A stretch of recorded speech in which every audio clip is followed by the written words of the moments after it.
and strong and healthy. Perhaps Father was overstating matters in order to ensure my return to the Willows for a visit. There is always that possibility. And your grandmother? What ails her? I thought she might give consideration to making the journey as well. Jasmine began pacing, quickly covering the length of the parlor and returning several times.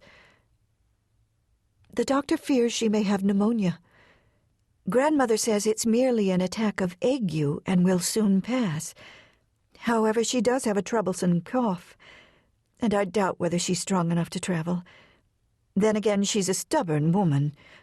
Who knows what she may decide? But unless she makes a quick recovery, I believe she should remain in Lowell. You're likely correct on that account.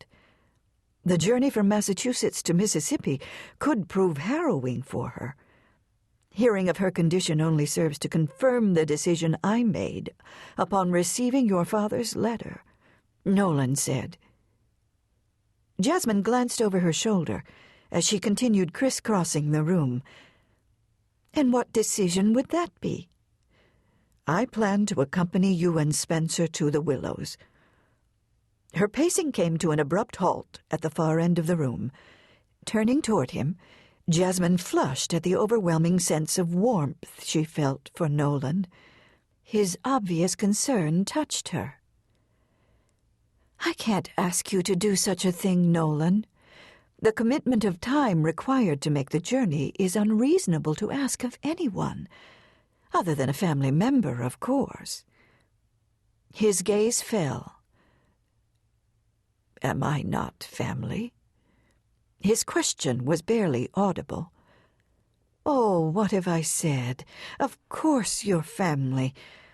My comment was directed toward Father's request that Spencer and I make the journey. Taking several quick steps, she came to a halt in front of him before meeting his questioning gaze. Surely you realize that Spencer and I couldn't have survived since Bradley's death without you.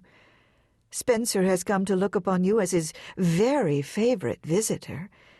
In fact, he often demonstrates his displeasure over the fact that you live in Concord rather than Lowell. He would, of course, prefer more frequent visits. Nolan gave a slight nod, but his lips remained fixed in a taut, thin line. She feared he was weighing her response much too critically, so she hastened to explain further.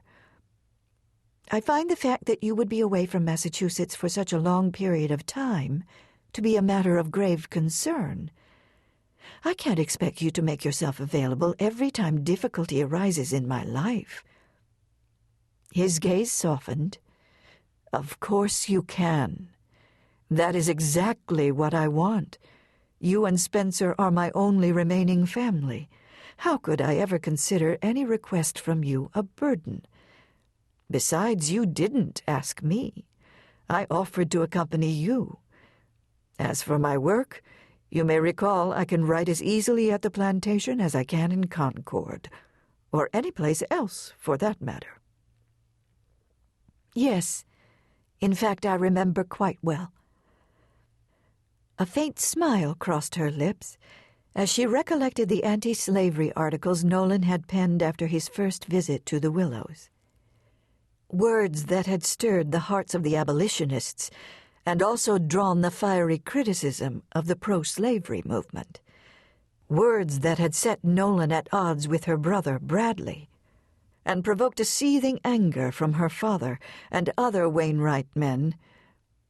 And it had been Nolan's words that had convinced those same men their anger was misplaced. With carefully chosen words, he had cajoled them into admitting they supported free speech and, in turn, his right to argue against their stance on the slavery issue. Finally, they had decided to call a truce, with a distinct understanding, however, that such an agreement merely served as permission for all of them to disagree in a civil and silent manner over their personal feelings on the topic of slavery. I imagine you do, he said, returning her smile.